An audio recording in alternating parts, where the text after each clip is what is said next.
اور مومن عورتوں سے کہہ دو کہ وہ بھی اپنی نگاہیں نیچی رکھا کریں اور اپنی شرمگاہوں کی حفاظت کیا کریں، اور اپنی آرائش یعنی زیور کے مقامات کو ظاہر نہ ہونے دیا کریں مگر جو اس میں سے کھلا رہتا ہو، اور اپنے سینوں پر اوڑھنیاں اوڑھے رہا کریں، اور اپنے خاوند اور باپ اور خسر اور بیٹوں اور خاوند کے بیٹوں اور بھائیوں اور بھتیجوں اور بھانجوں اور اپنی جیسی مومن عورتوں اور لونڈی غلاموں کے سوا نیز ان خدام کے جو عورتوں کی خواہش نہ رکھیں، یا ایسے لڑکوں کے جو عورتوں کے پردے کی چیزوں سے واقف نہ ہوں۔ غرض ان لوگوں کے سوا کسی پر اپنی زینت اور سنگھار کے مقامات کو ظاہر نہ ہونے دیں،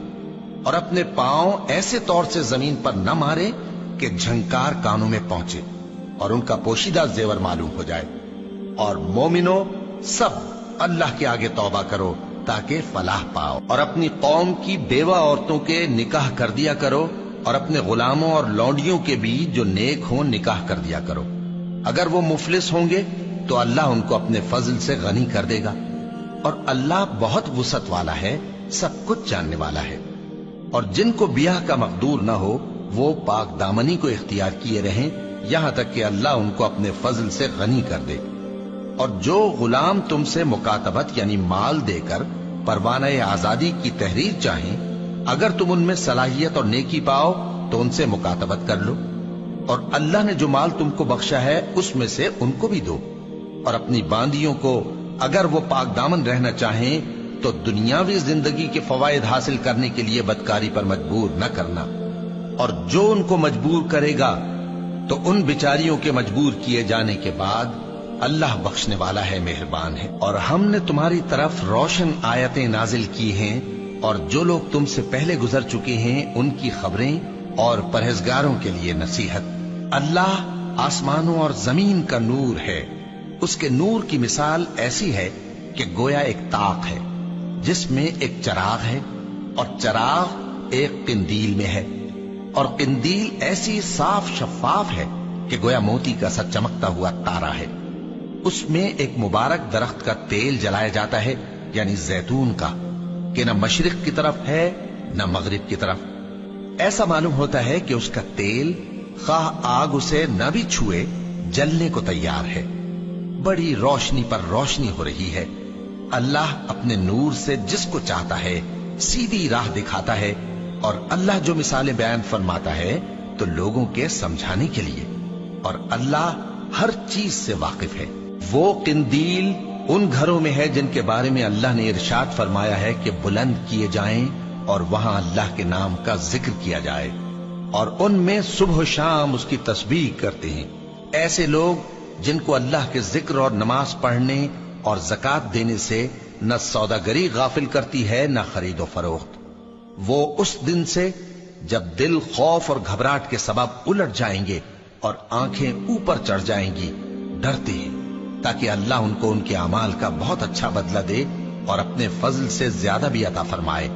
اور اللہ جس کو چاہتا ہے بے حساب رزق دیتا ہے۔ اور جن لوگوں نے کفر کیا ان کے اعمال کی مثال ایسی ہے جیسے میدان میں ریت کہ پیاسا اسے پانی سمجھے، یہاں تک کہ جب اس کے پاس آئے تو اسے کچھ بھی نہ پائے، اور اللہ ہی کو اپنے پاس دیکھے تو وہ اسے اس کا حساب پورا پورا چکا دے، اور اللہ جلد حساب کرنے والا ہے۔ یا ان کے اعمال کی مثال ایسی ہے جیسے گہرے سمندر میں اندھیرے جس پر لہر چڑھی چلی آتی ہو اور اس کے اوپر اور لہر آ رہی ہو اور اس کے اوپر بادل ہو، غرض اندھیرے ہی اندھیرے ہوں، ایک پر ایک چھایا ہوا، جب اپنا ہاتھ نکالے تو کچھ نہ دیکھ سکے۔ اور جس کو اللہ روشنی نہ دے اس کو کہیں بھی روشنی نہیں مل سکتی۔ کیا تم نے نہیں دیکھا کہ جو لوگ آسمانوں اور زمین میں ہیں اللہ کی تسبیح کرتے رہتے ہیں، اور پر پھیلائے ہوئے پرندے بھی، اور سب اپنی نماز اور تسبیح کے طریقے سے واقف ہیں،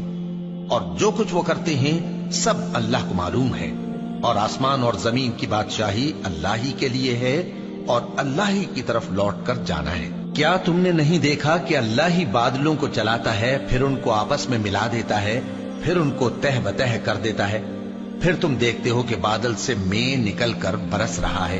اور آسمان میں جو اولوں کے پہاڑ ہیں ان سے اولے نازل کرتا ہے، تو جس پر چاہتا ہے اس کو برسا دیتا ہے اور جس سے چاہتا ہے ہٹا رکھتا ہے۔ اور بادل میں جو بجلی ہوتی ہے اس کی چمک آنکھوں کو خیرہ کر کے بینائی کو اچ کے لیے جاتی ہے۔ اللہ ہی رات اور دن کو بدلتا رہتا ہے، اہل بصارت کے لیے اس میں بڑی عبرت ہے۔ اور اللہ ہی نے ہر چلنے پھرنے والے جاندار کو پانی سے پیدا کیا، تو ان میں سے بعض ایسے ہیں کہ پیٹ کے بل چلتے ہیں، اور بعض ایسے ہیں جو 2 پاؤں پر چلتے ہیں، اور بعض ایسے ہیں جو 4 پاؤں پر چلتے ہیں۔ اللہ جو چاہتا ہے پیدا کرتا ہے، بے شک اللہ ہر چیز پر قادر ہے۔ ہم ہی نے روشن آیتیں نازل کی ہیں، اور اللہ جس کو چاہتا ہے سیدھے راستے کی طرف ہدایت کرتا ہے۔ اور بعض لوگ کہتے ہیں کہ ہم اللہ پر اور رسول پر ایمان لائے اور ان کا حکم مان لیا،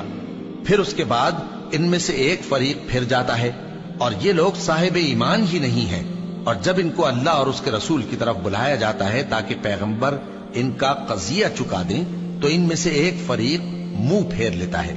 اور اگر ان کو حق ملتا ہو تو اس کی طرف قبول کر کے چلے آتے ہیں۔ کیا ان کے دلوں میں بیماری ہے، یا یہ شک میں ہیں، یا ان کو یہ خوف ہے کہ اللہ اور اس کا رسول ان پر ظلم کریں گے؟ نہیں، بلکہ یہ خود ہی ظالم ہے۔ مومنوں کی تو یہ بات ہے کہ جب اللہ اور اس کے رسول کی طرف بلائے جائیں تاکہ وہ ان میں فیصلہ کریں، تو کہیں کہ ہم نے حکم سن لیا اور مان لیا، اور یہی لوگ فلاح پانے والے ہیں۔ اور جو شخص اللہ اور اس کے رسول کی فرما برداری کرے گا اور اس سے ڈرے گا اور اس کا تقوی اختیار کرے گا، تو ایسے ہی لوگ مراد کو پہنچنے والے ہیں۔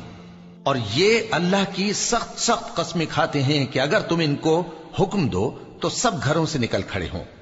کہہ دو کہ قسمیں مت کھاؤ، پسندیدہ فرما برداری درکار ہے، بے شک اللہ تمہارے سب اعمال سے خبردار ہے۔